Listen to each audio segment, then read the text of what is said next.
we're going to be looking at the Rumble versus Darius matchup today. So I am a Rumble player. I've been playing in the High Masters to Challenger games in EU West for the past few seasons, and in this game, I'm in Mastery Low playing against a very experienced Darius player, about 1,000,000 points. And we're going to be kind of looking at how I approach the current lane. I've played this matchup at least over 50 times, so I'm quite familiar with it, and I consider it quite an even skill matchup. But it's one of the matchups that I do actually like as Rumble. I'm quite comfortable in. So for rune choices against Darius, first of all, I personally go for the first strike with sorcery secondary. And this is because I'm quite familiar with the matchup. I played it quite a bit, and this is the more greedy choice. But if you are a bit newer to the matchup, or you struggle with Darius in particular, I'd go with the rune page on the left with Comet and Bone Plating. That's a much safer option if you're kind of getting hit by Darius's Q or his E, and it's more safe. Okay, so when we go into playing against Darius, we first of all, in a matchup, we want to understand when we're strong and when the opponent is stronger than us. So we can maximize the windows when we're stronger by using those to either deny him farm or experience, or then get priority or all in and kill the opponent. These are kind of your objectives. Meanwhile, when you recognize the windows when you're weaker, you want to be making sure you're playing those as safe as possible and not allowing your opponent to do the same. If you can, don't allow your opponent to deny you resources, and don't allow your opponent to kind of chase you down and kill you during your weaker windows.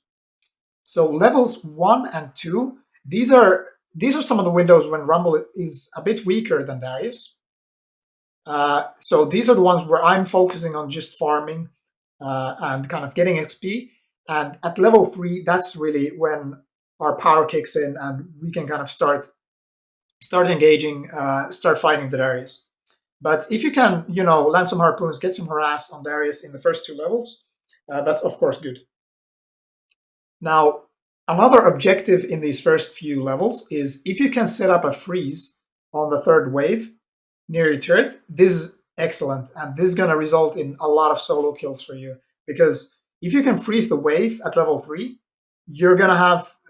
Darius is going to have to walk up very far in his lane during your strong window, because level 3 to 5 you're going to be stronger than Darius.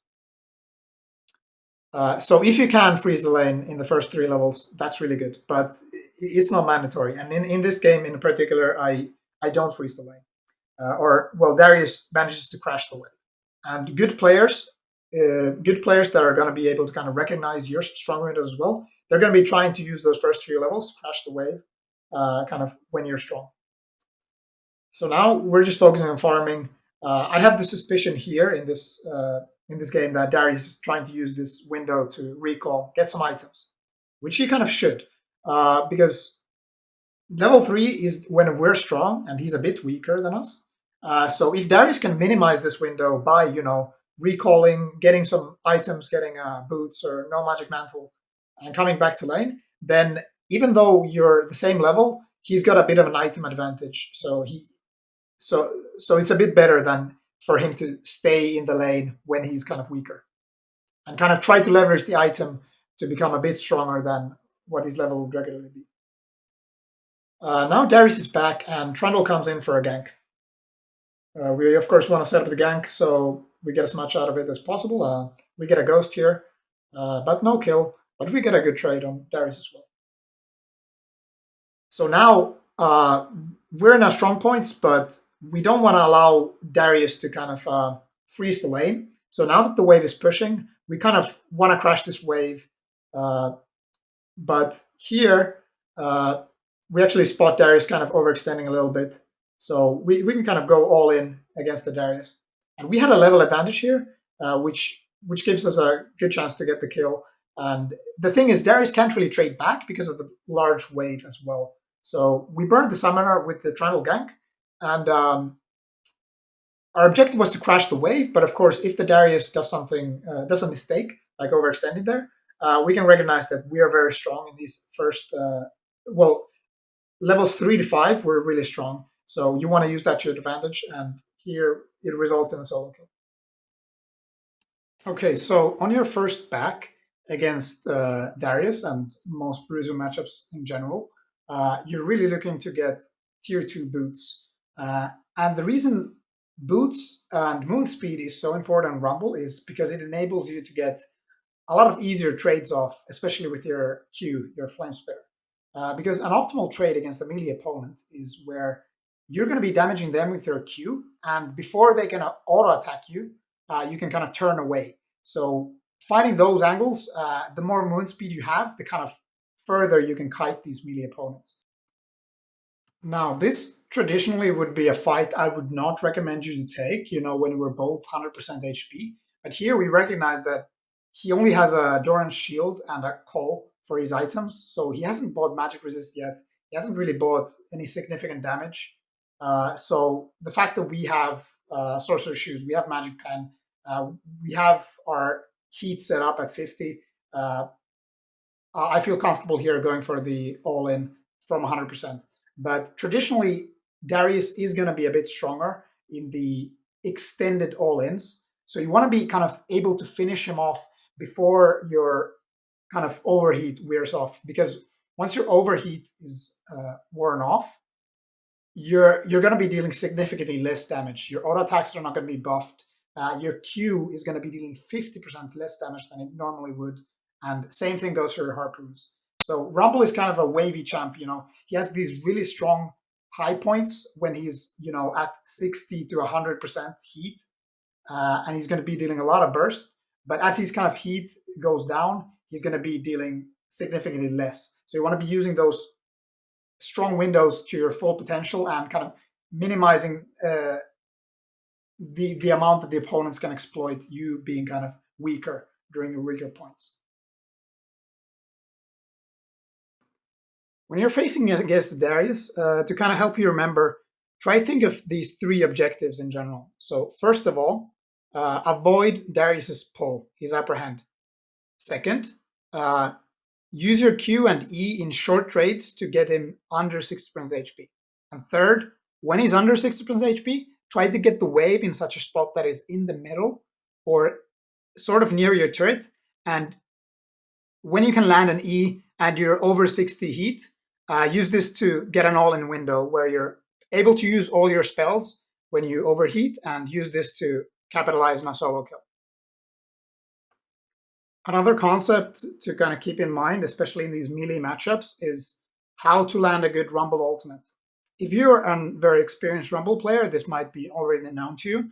But as a reminder, against these melee opponents, you usually want to make a line between you and the opponent. So you want to start it from the opponent and draw it towards yourself.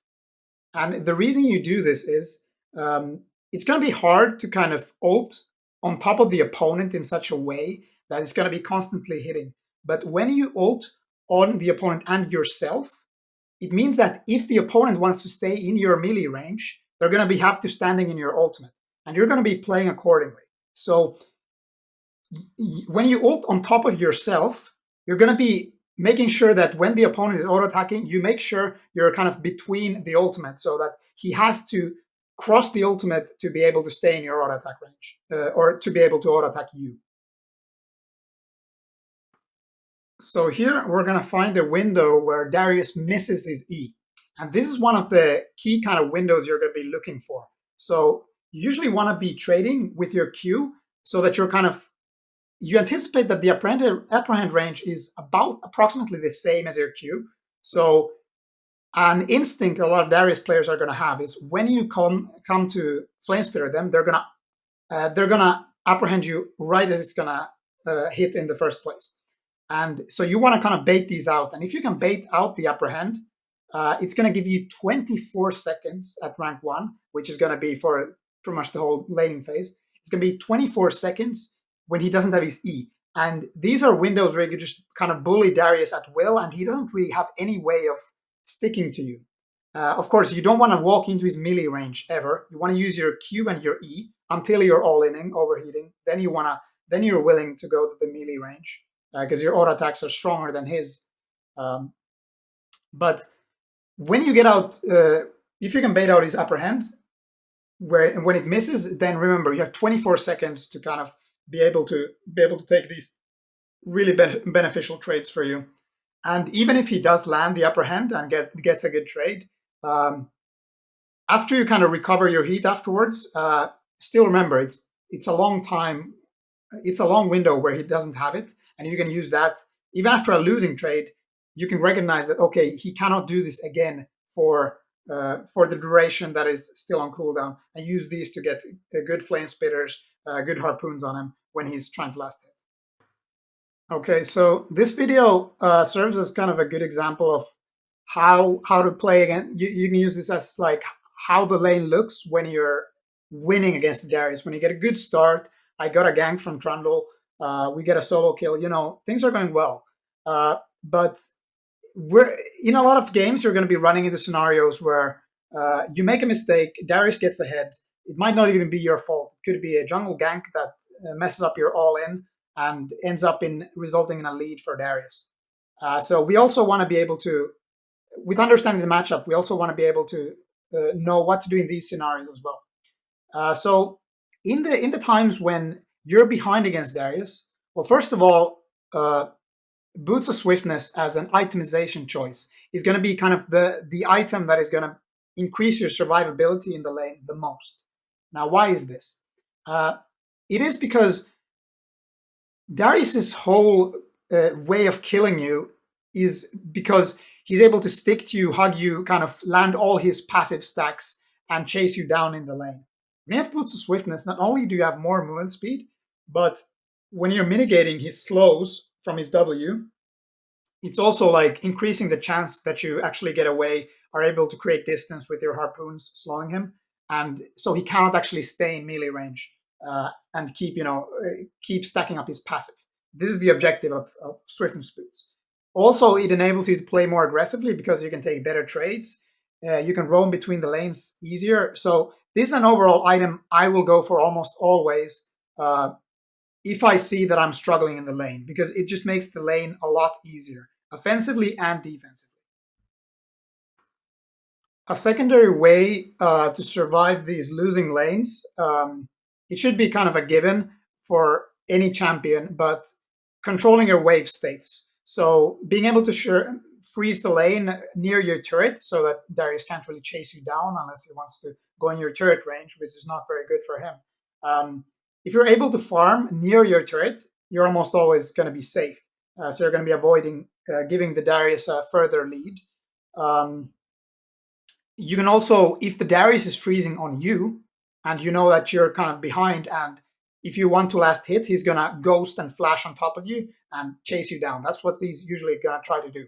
To break these freezes, you can use your ultimate on top of Darius and the full wave of the opposing minions. So Darius is going to have a hard time freezing the lane in these scenarios because your ult is going to be damaging him and slowing him, so he can't really go onto you. And he has to tank the full minion wave of your minions because you're killing his minions so that they're not tanking those. So he's going to be taking not only your ult damage, but also your minion wave, which is going to be tough for him to freeze. So you're going to be able to unlock a lot of freezes that a lot of other champions couldn't, thanks to the Rumble ult and its long range. Another way you can break the Darius's freezes would be calling a jungler to help, or sometimes altogether you just cannot go, melee last hit minions or even E when a Darius is freezing, and it might be better to use these windows to just roam, try to catch a gank off mid, maybe even a gank off bot if you think he's going to be freezing for a long time, and you recognize that you cannot go into even XP range without getting punished, because Darius is going to be using Ghost, he's going to be using Flash, and he's going to be running you down unless you're prepared for that. As you start nearing the 15-minute mark, you're going to be entering the mid game, and your kind of roles as a champion usually kind of change. Usually the bruisers or the duelists are going to be looking to split push at this point, but that is very different to what Rumble wants to do. So usually when you're completing your mythic, your first proper item, a lot of the bruisers are going to be becoming better at dueling than Rumble. When Rumble finishes his mythic, which is going to be Proto Belt, Night Harvester, or Rift Maker, based on your game, these are all items that kind of give Rumble utility and make him a better team fighter, but they might not be necessarily great for dueling. So uh, when the bruisers get their Divine Sunder or an item like that, you might want to start avoiding dueling and instead try to group with your team.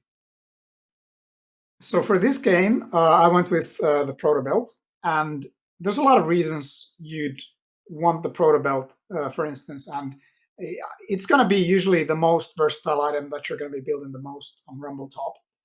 Um, one reason to build it is the magic pen in the item. So if you're gonna be, especially if you're the only AP source of your team, it's gonna get a lot of magic pen in the item, and because the opponents are not gonna be able to stack magic resistance, because if the rest of your team is dealing AD damage, uh, they're not gonna get a lot of good return on building magic resist.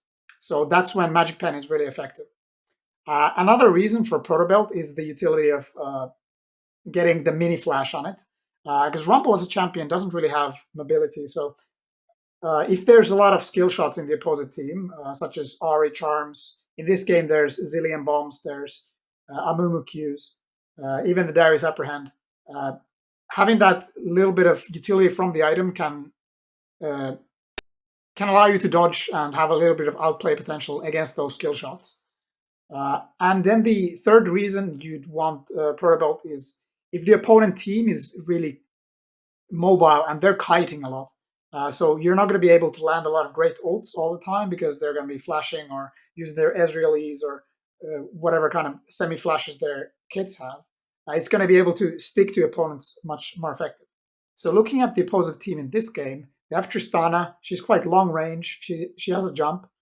She has also her R, which can kind of disengage. Also, Zillion is kind of keeping up long range, and there's the Amumu Qs you can dodge. So there's a lot of value you're getting from the kind of pseudo flash you get with the from the Proto Belt. So in the mid game, you're looking to kind of group for the team fights with your team when possible. When you have a TP, of course, it kind of becomes your job as well to clear the side lanes first. You want to make sure the side lanes are pushing, and when you have prio, then it's the best situation to start grouping. Uh, at this elo, especially, we're going to be fighting really heavily for the objectives, so you want to be tracking when the heralds are spawning, when Baron is spawning, when dragons are spawning. So that's usually you want to set up the waves before the objectives, and then group for those and set up vision. Rumble is especially really good for controlling these objectives like dragon. If you can get good wards on the entrances, you can kind of just start the objective and rumble ult to zone the opposite team away. But in this game, the game plan is pretty straightforward. We keep getting picks, um, and we're just kind of utilizing our lead, pushing forward with that. So going from the mythic to the secondary items this game, identify that their team has a lot of high HP pool targets, such as Darius, Graves, Amumu.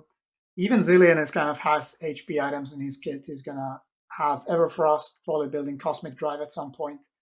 So these are gonna get huge value for Demonic Embrace with its HP damage scaling. Demonic Embrace in general is a really great item on Rumble, just because of the fact that you can proc it so effectively to pretty much the whole enemy lineup with your Flame Spitter, with your ultimate. So you're going to be looking to build that in a lot of these games.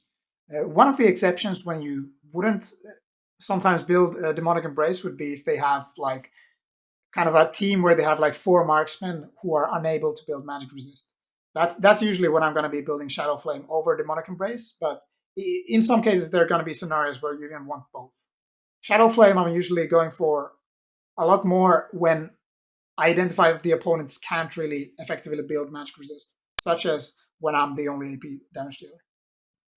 All right, so this has been my guide to kind of navigating the Rumble versus Darius matchup. And just to recap, the kind of fundamental points would be in the beginning you can see kind of the rune choice and what so, but your objective is going to be to first of all survive the first two levels, uh, get some poke down on the Darius, get your wave set up, and once you can kind of poke down the Darius to under 60% HP when you're level 3 or higher, then you can start to look for these all-in one-on-one fights.